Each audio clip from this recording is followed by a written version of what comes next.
Probably most of you have seen videos of real estate bloggers going and showing you Upper Hill, in quotes, Africa's most expensive or Kenya's most expensive location, East Africa's most expensive location. But all is not what it seems as you look deeper at what is coming out from Upper Hill. Just this week, we saw one of Kenya's most iconic buildings from Upper Hill put on sale. And that links us to today's topic: why is Upper Hill real estate prices plummeting at a really fast rate? My name is Gideon. This is Acre, where we talk about everything and everything real estate. Statistics from 2021, I believe, to 2022 showed that though it remains to be one of the most costliest places in Kenya to buy land, prices have been going down 2020 to 2021 by 3.3%. And I also believe the current Q1 of 2023 has also been showing almost the same trend. I think 1 point something of their prices still going down. And I've really been wondering why Upper Hill is losing its media stature, we can say, or why is it that it's going down, whereas we can see other places in Nairobi, the real estate prices are going up. So today I'm gonna check out, and I think I have at least 3 reasons why Upper Hill is not what it used to be. Just judging by something that I just had mentioned earlier is UAP Towers, which is really backed by one of Kenya's most biggest insurance. They actually want to sell it off because, as they had mentioned, something about their debt service costs, which were just rising and rising, which points, might not be sure, but which points that most of these buildings that you see coming up in Upper Hill actually don't have any tenants. Most of them are either halfway with tenants. They look good, they look, but they don't have tenants. And most of those houses are usually built by, not being factual, maybe someone can correct me, but most of those houses, I would guarantee you, built up by loans, which of course are serviced over time. But if you don't have tenants coming in, then you're gonna have a problem.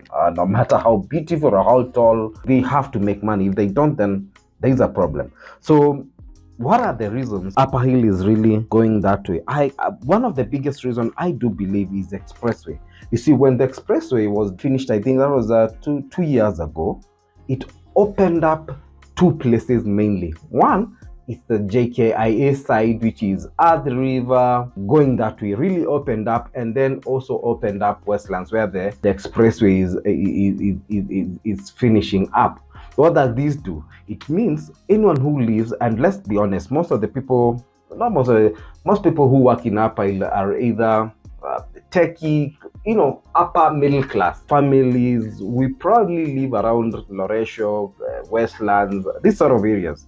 So most companies which are coming up in Westlands most companies which are actually coming in are actually choosing to rent out in Westlands, in places around Westlands, Parklands. Why? Because 10 minutes to you're from the airport and you're walking, it's within what you'd call I think there's what we'd call an urban 15-minute whatever.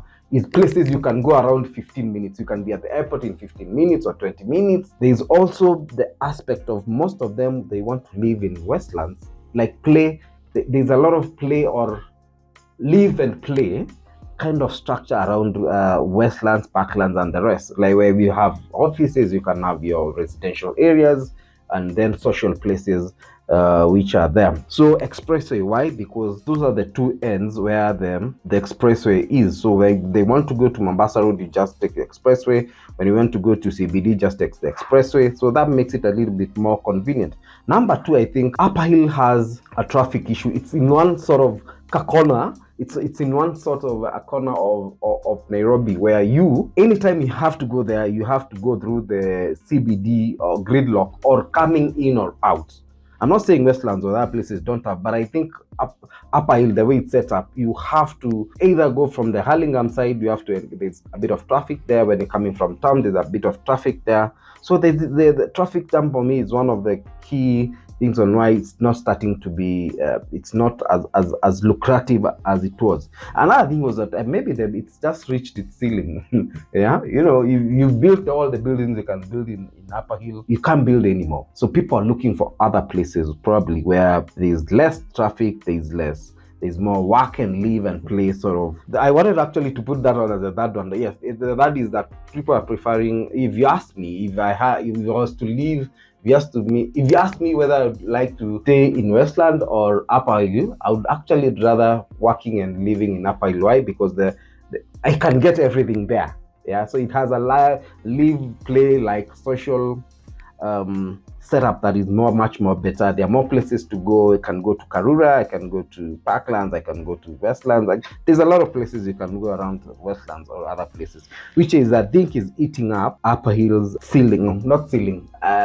That's something. I'm trying to look for the word, but I hope you get what I mean. But it's all is not lost. If you still look at the buildings which are coming up, if you look at the condominium 88, it's still in Upper Hill. It's coming up. It's gonna be the tallest residential building in Africa. So all is not lost. I think there are other buildings which are coming up, but there is a sense that it's not. I think it's reached its ceiling, if you ask me. So yeah, I think that's the reason why Upper Hill is on the downward trend, if you ask me. So if you like this sort of content, don't forget to subscribe. I've got other videos right here you can talk about real estate, and if you like this sort of content, subscribe. My name is Gideon. See you next time.